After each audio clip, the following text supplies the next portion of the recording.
Hello, this is Dr. Lawrence Williams, and I just want to weigh in on a couple of things that are going on within while this coronavirus situation is going on.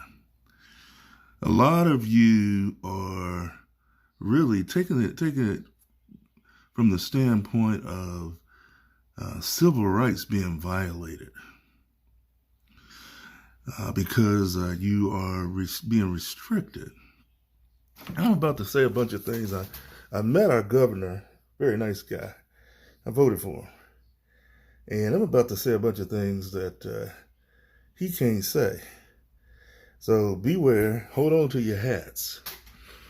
Um, First of all, to you young people and others that should know better, having corona parties and gathering together, regardless of the fact that the governor and our mayor have stated that this is not what we want to do. So far, we're looking at so many deaths that it'll make your head spin. I think from one day to the next, there were about 150 deaths. So this is outrageous behavior. I mean, to your kids, you guys that are in your 20s and college age and whatnot. Hell, if your parents told you to go outside, if there were no coronavirus, you would be offended because you'd be too busy staying in playing video games and whatnot. Why not do this now? Y'all need y'all's asses kicked because this is one of the higher level infectious diseases that has been seen in the history of man. Okay? And like I said, Andy can't tell you this, but I am. Keep your behinds, all of you. I don't care if you're black, white, whatever. Keep your behinds in the house. Okay? And do what they say so that we can get out of this mess. All right? The longer that the more you're out doing whatever you're doing to be seen, the longer this will go on. Also, this thing is spread. You can be a carrier and not know it. So when you feel bad if you gave it to your mama or your daddy or an elderly person or an older person in your family, they became sick and died. Okay. Next, to you pastors, they're looking at this, taking this as an opportunity to, especially with Easter coming up, taking this as an opportunity to show the world that there is a God. You're going to go ahead and open your church. All right. I hope some of your parishioners are looking. If any of you have a pastor that is going to open his physical church for you, you need to rethink whether or not you want that to be your spiritual leader. Because this virus is serious. This virus is serious. It's no joke. I believe in God. I don't think God wants you sitting up in the church house, trying to figure out whether, celebrating a day that some men came up with. It's probably not the right day anyway. Jesus probably didn't resurrect in that day on April the 12th. there's more than likely there's some proof that he did it some other time in some other season. But at the same time, our God is a practical God. Our God is a wonderful God. God wouldn't have you up in a place that if everybody's a carrier and you might have to jeopardize your life, your very life. That's what I thought. That's what religion was all about. Trying to save lives, trying to make lives better, not trying to end them. And for those of you that know me, those ministers that know me, I'm sorry, and I'm not trying to be disrespectful, but that is totally ridiculous. It is totally ridiculous. It is totally ridiculous to tell your members jeopardize their lives. Jeopardize their lives. God, that's not God. And again, that's prolonging the more people are going against the rules and the restrictions, the more prolonged this thing will be. So think about that. And think about this could be your very life. And also think about others. So please, if you're part of a church that is going to have Easter Sunday, please show them something. Let the pastor be the only one there.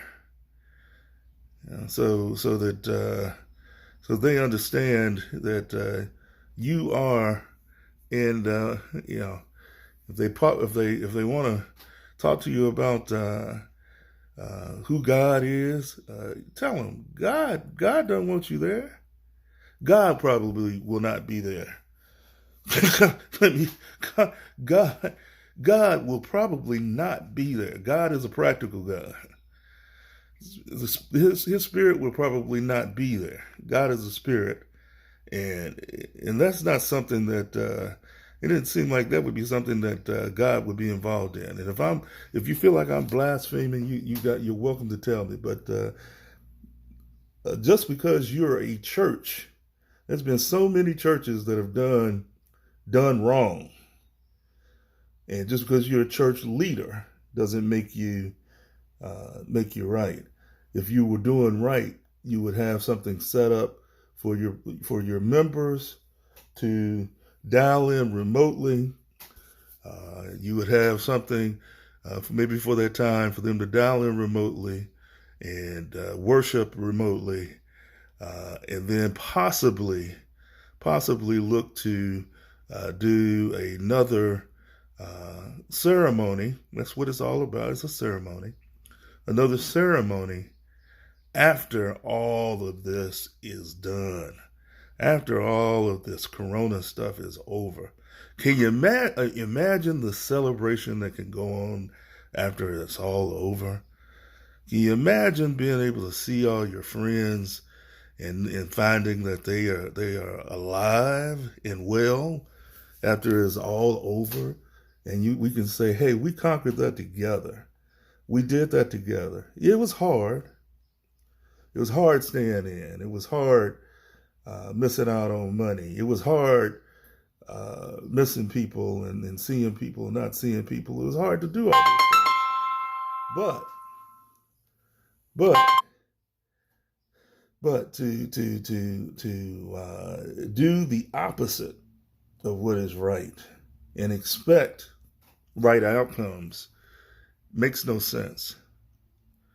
If you're doing the opposite, if you reap what you sow, and if you're gonna, and that includes, in this case, That includes going to church.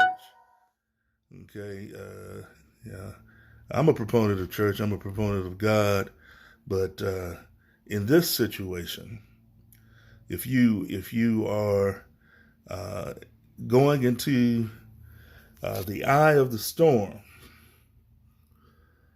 if you're going into the eye of the storm, if you're bungee jumping without a cord, if you're parachuting without a parachute, you jump out of a plane without a parachute, and when you hit the ground and you sustain injury or you die,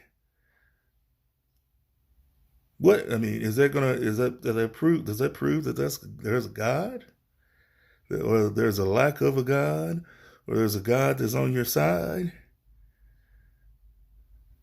It makes no sense. It's the same thing. You're going into the height of the coronavirus. You're going and making a direct contradiction to what you've been informed. The miracle may be that we're able to gather information on this virus. We're able to come up with plans to subside this virus and overcome this virus. The miracle might not be that you stand in front of people and you risk your life and other people's lives, and say, "Hey, I did it, and I was able to overcome it." That's, again, God is a practical God. God is a logical God. God is yes, I believe He'll make His purpose happen. But you don't test God. God doesn't pop out like a genie when you get 3 wishes and that's the case. See, Andy, our governor, won't say that, but Greg Fisher, our mayor, won't say that.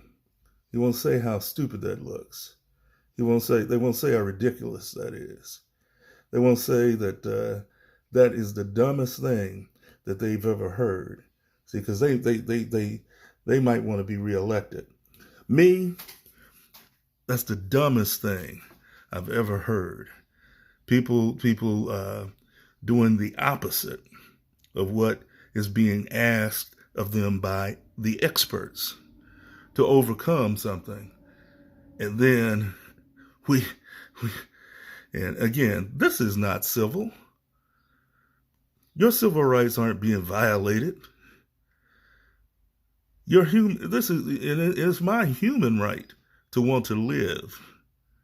It is my human right for this to be over as quickly as possible. You're violating my human rights by congregating, having corona parties, by in this case going to church, physically going to church. Church is not the building, y'all. Church is not the building. Church is not the building. This is the lesson anyway. People should know that you are a Christian, not even if it's not Sunday, and even if they don't see you walking into a church. So, you young folks that are having parties, stop it. Don't do that. Stay home. You ministers that are trying to rally your people up and have a